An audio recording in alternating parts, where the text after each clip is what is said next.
Welcome back, everyone. Cesar Chavez is one of the most recognizable Hispanic figures, a leader in the civil rights movement. To honor his memory, La Unión del Pueblo Entero will host their 10th annual walk. Joining us this morning is John Michael Torres to discuss. Good morning. Good morning. Thanks for having me. Thank you for being here. So as we said, Cesar Chavez, super recognizable figure, not just for Hispanics, but for everyone across the U.S. Why is it so important for you to get his message out?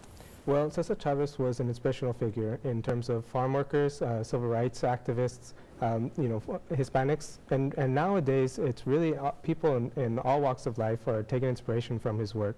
You know, he had a dedication to nonviolent direct action. He had a dedication to standing up for what people believe in, and so people see his memory, see his legacy, and it inspires them to take action in their own lives.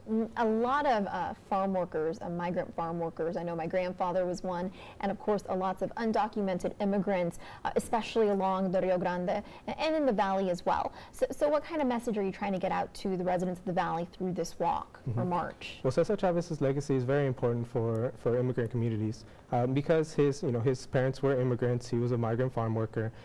He inspired people to stand up for their rights. And right now in this political climate, the immigrants are being targeted, are used as a scapegoat for different social problems, and us being in the Rio Grande Valley and our families being mixed statuses, a lot of us are affected by this issue. So when we talk about Cesar Chavez's legacy, we're talking about how we can come together and work towards solutions for immigration reform that don't scapegoat one person or somebody else or people from certain backgrounds, but say that all of us, no matter what language we speak or what country we were born in, we have dignity and we deserve rights. And this weekend, you're going to be honoring his memory with a huge march. Tell us about that.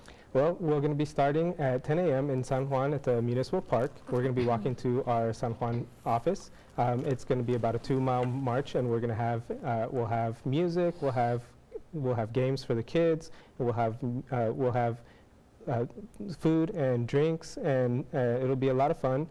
We'll be celebrating his legacy, we'll be marching together, and we'll be learning about how we can work together towards solutions to our problems. And of course, you're going to be educating the kids because right now they may not have gone through that history class, so they may not know too much about it. So what kind of education will you be lending to them? Well, we're actually going to be having a few different activities where they can color and learn about the history of Cesar Chavez, his work in the fields, and also issues related to the colonias, the unincorporated low-income neighborhoods, and they'll be able to color and do some games, and they'll be able to learn about those issues along with other people that are around their age. That sounds great. Well, thank you so much for being here this morning, and you can get all the details on this walk and also the other walk that we spoke about this morning on valleycentral.com. Stay with us.